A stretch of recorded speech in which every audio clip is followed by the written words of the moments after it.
పాలనకి వ్యతిరేకంగా నినాదాలు, మంత్రి కొత్త ఆఫీసుపై రాళ్ల వర్షం, అడ్డుకున్న పోలీసులపైన దౌర్జన్యం, సెక్యూరిటీ గార్డుపై దాడి, పోలీసుల అదుపులో 30 మంది, వివిధ సెక్షన్ల కింద కేసు నమోదు.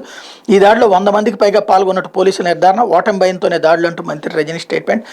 గుంటూరులోని చంద్రమౌళి నగర్లో టీడీపీ జనసేన గూండాల రాళ్ల దాడిలో ధ్వంసమైన మంత్రి విడుదల రజనీ కార్యాలయం అంటూ ఒక ఫోటో వేసుకొచ్చారు. వాళ్ళకి గూండాలని వీళ్ళే సర్టిఫికేట్ కూడా ఇచ్చేశారు.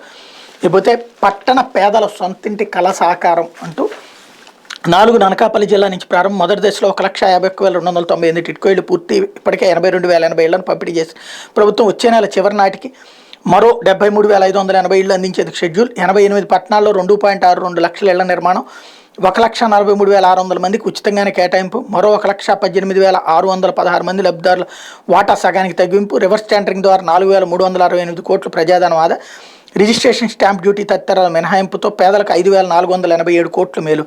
టిట్కో ఇళ్లు కాకుండా ఇప్పటికే సుమారు 31 లక్షల మంది మహిళలకు జగనన్న కాలనీలో ఇళ్ల స్థలాలు అంటూ ఏదైతే టిట్కో ఇళ్లు చంద్రబాబు నాయుడు ప్రారంభించి మధ్యలో ఆపేసినటువంటి వాటిని ఇప్పుడు పూర్తి చేసి ఇచ్చేటటువంటి కార్యక్రమం నడుస్తోంది. ఇది మాత్రం